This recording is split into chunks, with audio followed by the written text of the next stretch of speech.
Michael Hallsworth. You are Managing Director for the North America Behavioral Insights team and Assistant Professor at the Columbia University. You are also a leading figure in developing the field of applying behavioral science to the government. And today we will speak about your book, Behavioral Insights, which is basically about how humans behave when facing practical problems. Michael, thank you so much for being here. Thanks. It's a pleasure to be with you. So, yeah, Michael, we are in unprecedented times. In these last 12 months, we have changed practically everyone, well, in many of our behaviors. So your book starts by telling us that many of our behaviors are unconscious. They are just habits and we don't think about it. But now this year two of a curveball, and now we have to rethink everything. Should I go out? Should I not go out? Should I put a mask? Shouldn't I put a mask on? So it's quite weird. This year make us reconsider our own patterns and so I'm happy to have this conversation with you about the way that we behave, how much is automatic, how much we can change, how much is conscious, how much is unconscious. But I would like to start by knowing a little bit about yourself. I see from your CV that you came all the way from the other side of the continent, from England, and I wonder how is it that you became interested in this field? Yeah, absolutely. So I come from the context of trying to find new ways of making government, public policy work better. I didn't come from the perspective of, what makes humans tick and so on, although that's clearly a really interesting question.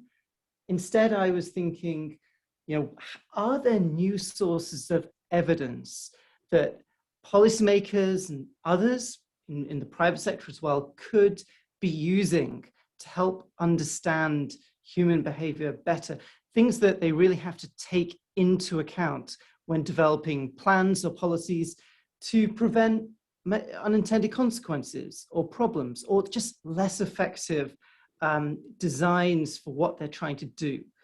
So I was very much a kind of coming from the practical government side of it. How can we get the best possible evidence to improve society?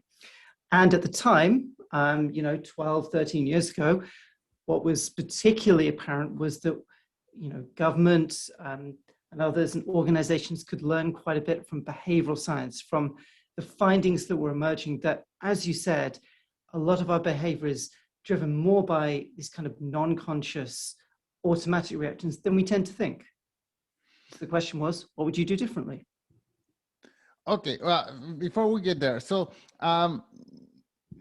you tell us this is where you focus your story, your life.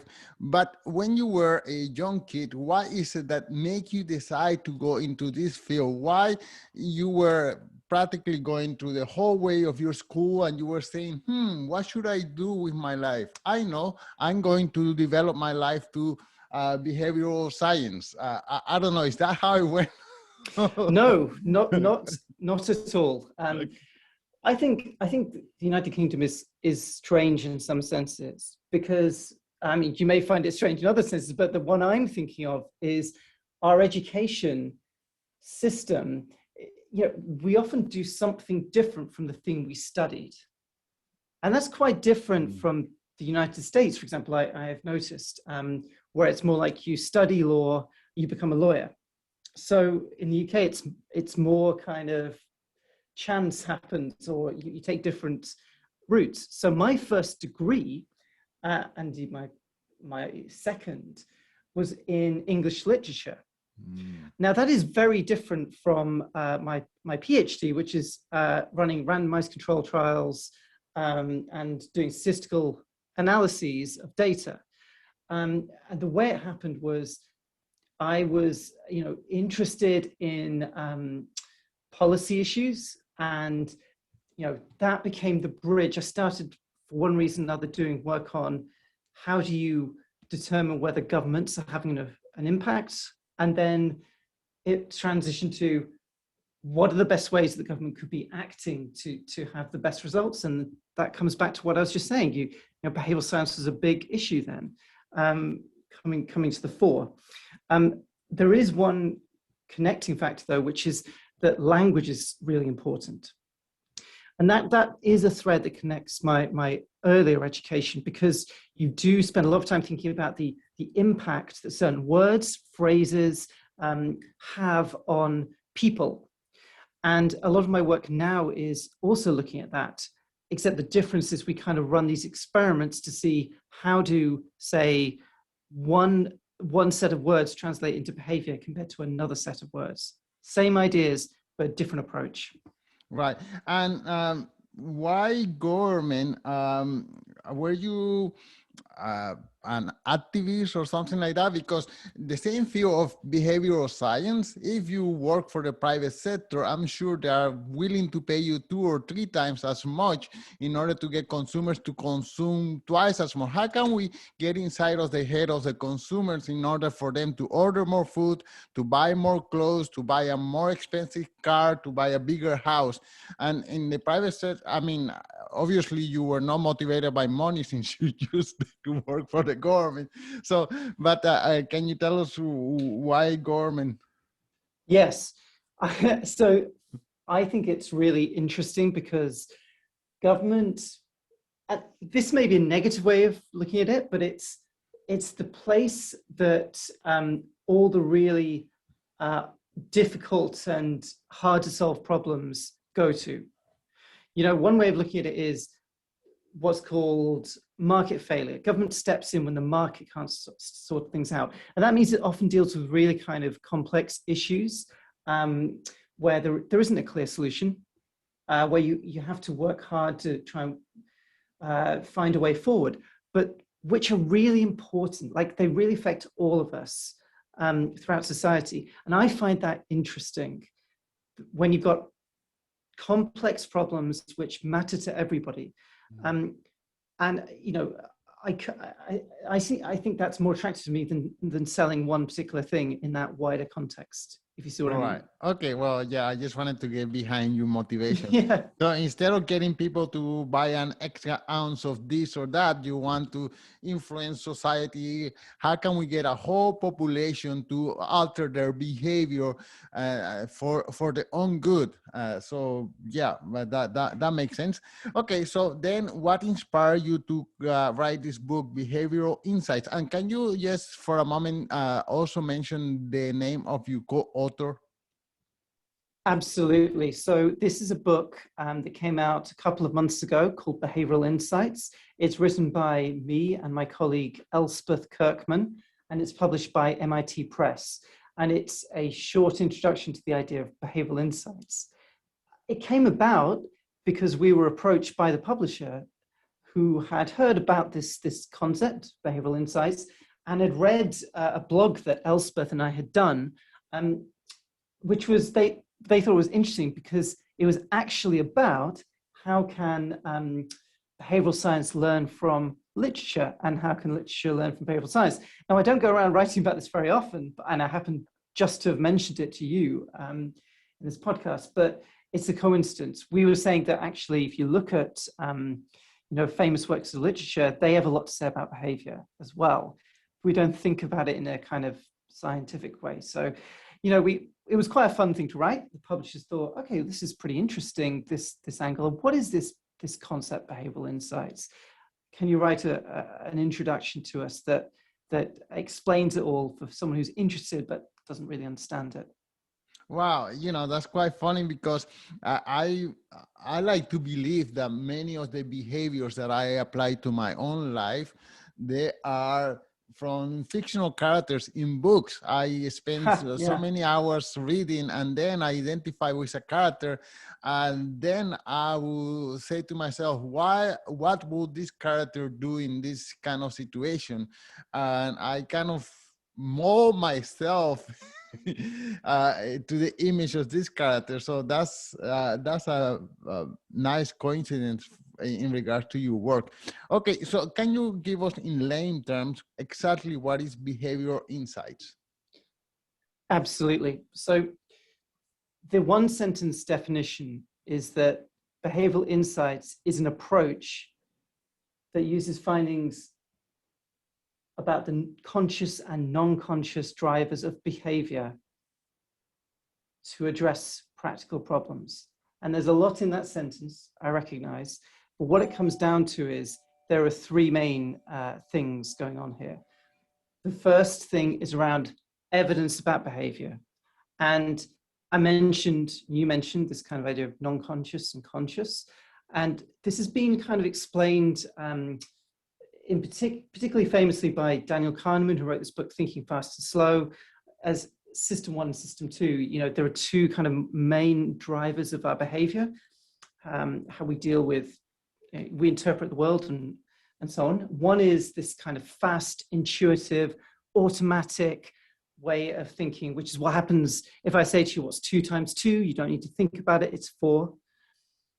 And there's other way of thinking, which is slow, effortful, conscious, requires us to concentrate. And that's more like, you know, if I say to you, what's 24 times 17? You then have to work it through. And the kind of insight is that much more of our behavior falls into that first category, the fast or automatic intuitive way of thinking, than we tend to think.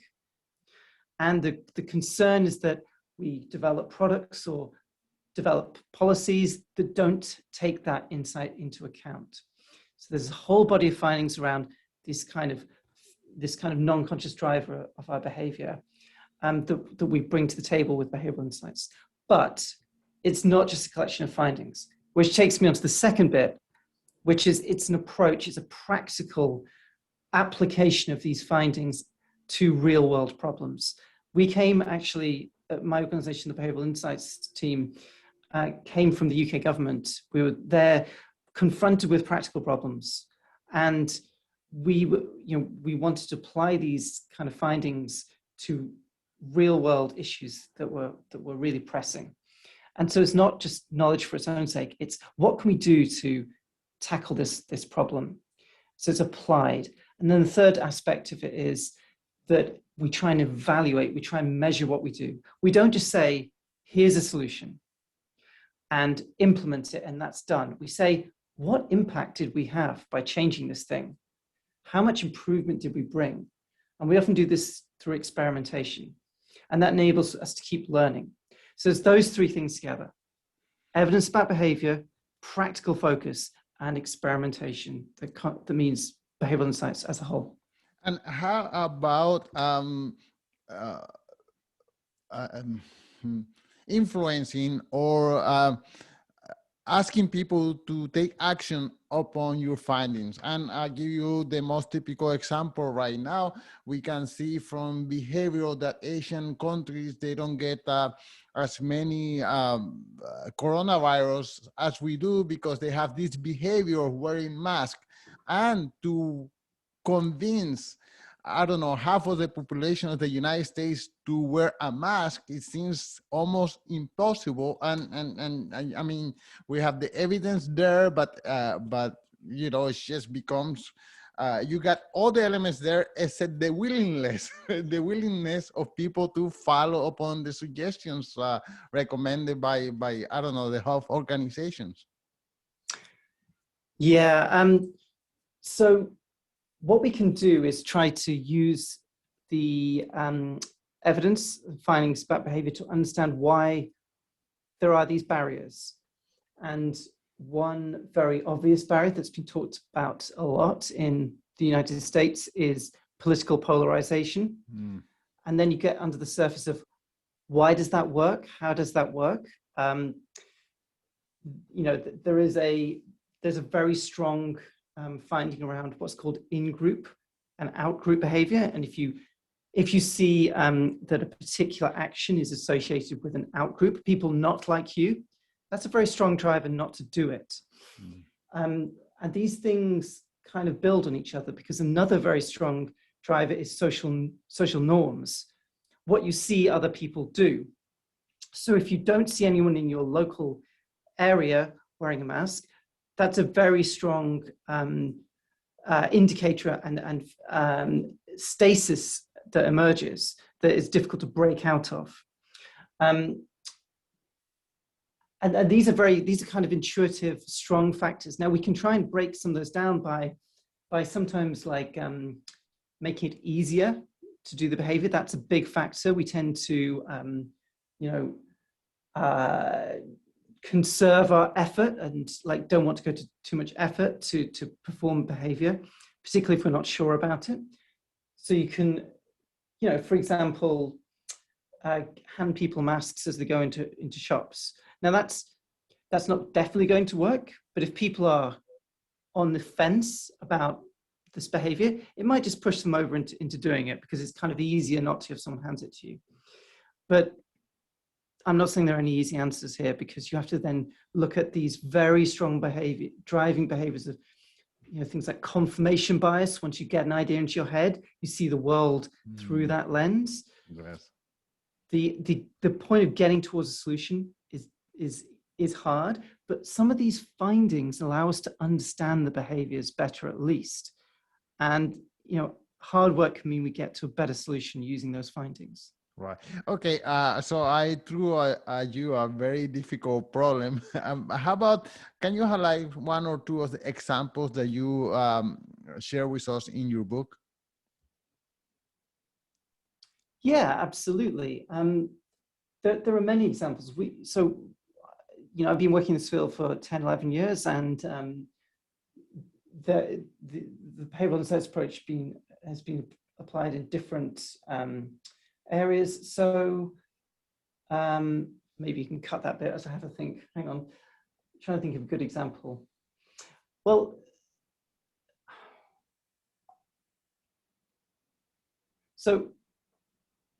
okay, there's a nice example that is relevant to our conversation, which is a study that was done 10 or 11 years ago about hand washing. And I think of it because of coronavirus. And I think it's nice because it shows how you can do experiments that are quite reliable and which are different from what people will tell you they do. So I'll explain what I mean.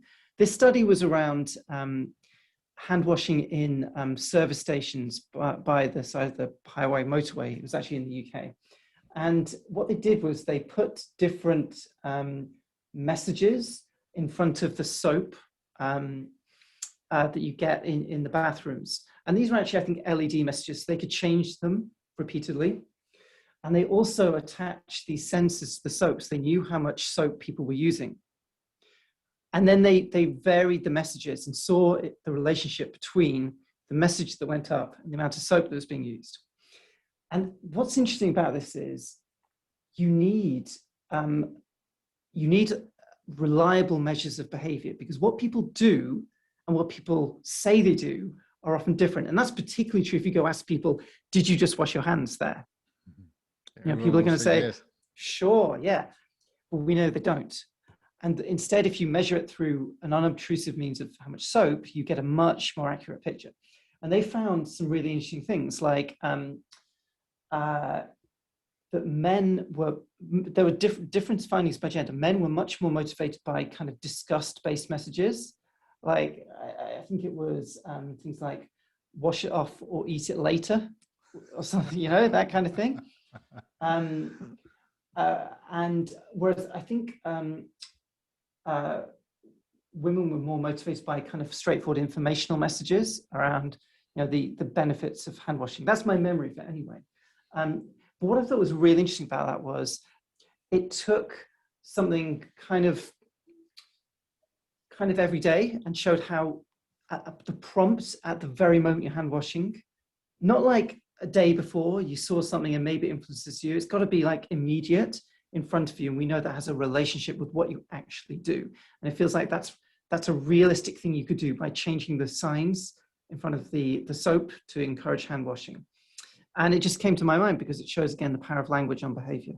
Right. If it's done in the right way, if it's there at the moment and it's short and, it doesn't try and do too much, it gets through to people. Okay, how about, are there any ethical implications in regards to behavioral insights?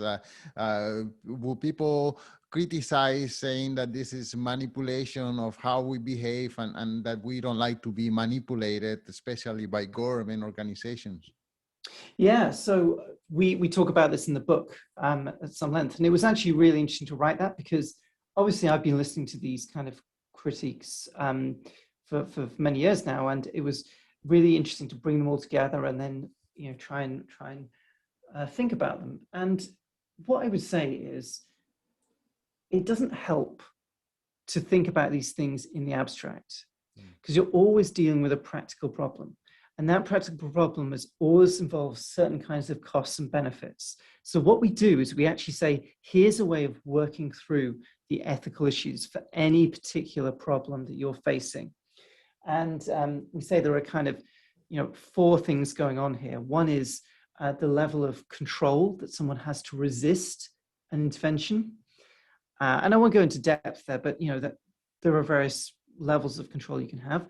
The second one is around transparency. How easy is it to understand, the existence of the influence, how it's being used, and what its intent is? Then, what are people's views on the matter? Do they have a really strong, settled view they don't want to do this behavior, or are they kind of less bothered about that? And then finally, what are the costs and benefits involved? Are we talking about preventing, somebody from suffering a really bad consequence to themselves? Because if we are, we may be more justified in a more intensive kind of intervention that might be more ethically justified, like preventing suicide at the moment where someone's really distressed, and that might open the door to greater paternalism. So we don't try and answer these criticisms in the abstract. Well, I think there are answers as well. We just say, here's the way of working through in a practical context. Right. Okay, my last question. So I'm so delighted that you decided to go into behavioral insights on the side of the government and with the kind of view of helping society as a whole.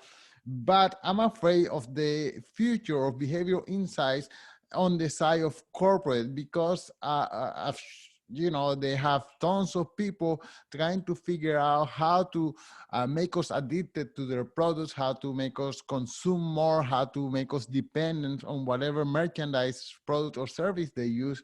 And as you mentioned at the beginning of the book, most of our actions are unconscious. So I'm just afraid that all these corporations with the millions and billions of dollars, they manage to manipulate. In fact, they already do manipulate the way we think and behave. So I'm just afraid that this is going to just go deeper and deeper upon this route. It's a great question. So I think the kind of cynical answer is that in a market, the players in the market will always try to maximize their advantage, and evidence about human behavior is potentially a way of doing that. And you do see this, absolutely. You see what's called dark patterns. So this is the kind of thing where corporations maybe try and pre-tick a box you don't see because they know that the way our attention works means we were unlikely to notice or untick that box. So it feels to me like, I know it's a very difficult problem to deal with because some of the behavioral approach is not clearly different from, if you like, business as usual. Like where do you draw the line right. for things that become, behaviorally informed or so on? It's really tough. I do know there have been some thoughts about this in the online space. I believe there was actually a bill introduced in the US, maybe in California. I think it's called the Discover Act, which tries to look at online manipulation. And maybe something more will come there. I see it as, if you're really concerned about this, you might have to look at some form of regulation. Who knows? Because if there really isn't a strong volume of harm going on, then you should treat it as any other kind of approach, really. You look at is there a case for regulation? It's just really hard to get a grip on what are we talking about here. Right. I would, and there could be unintended consequences from such regulations. So I haven't got an easy answer for you, I'm afraid. It's really tough. Yeah, well, I got into podcasts as a personal finance podcaster 3 years ago. And at that time, I was coaching some people, and it would drive me crazy that I had a client who struggled to pay her rent or his rent. Yet, if the new iPhone costing $1,000 would come out, she would stand in line to buy that phone because she was just so I don't know, manipulated is the word that comes to my mind by the advertisement and the way that Apple have make her behave. And now she, even though she couldn't afford her rent, she had to buy this new gadget. And so I just saw that as a way that the corporations are manipulating us. And I just felt helpless because no matter what I said, she was going to stand in line to buy that new phone, which was better than the one she bought the previous year. I think I return to my original point that you need to understand what's driving that behavior, right? As a starting point, because otherwise you're going to make maybe false assumptions. So that's what we try and do. Right. Okay. Well, this is a fascinating topic, Michael. Can you tell us one more time the title of the book and where people can follow you?